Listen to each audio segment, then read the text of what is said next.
રાજ્ય સરકારે આગામી તહેવારોને ધ્યાનમાં રાખીને ફટાકડા ફોડવા અંગેની ગાઈડલાઈન જાહેર કરી દીધી છે।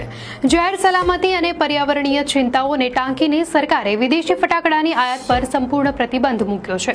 સૌથી મહત્વનો નિયમ એ છે કે દિવાળી અને અન્ય તહેવારો દરમિયાન રાત્રે 8 વાગ્યાથી 10 વાગ્યા સુધી જ ફટાકડા ફોડી શકાશે। આ ઉપરાંત સુપ્રીમ કોર્ટના આદેશોનું કડક પાલન કરાવવા માટે પોલીસને પણ આદેશ આપી દેવાયા છે।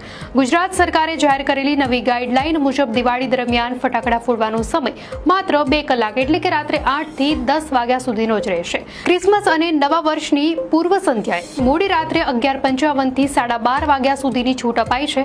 ફક્ત ગ્રીન અને મંજૂર કરેલા ફટાકડા જ વેચી અને બનાવી શકાશે। અન્ય તમામ પ્રકારના ફટાકડા પર સંપૂર્ણ પ્રતિબંધ છે। લૂમ ફટાકડા જે વધુ અવાજ અને પ્રદૂષણ ફેલાવે છે તેના પર દેશભરમાં પ્રતિબંધ યથાવત છે।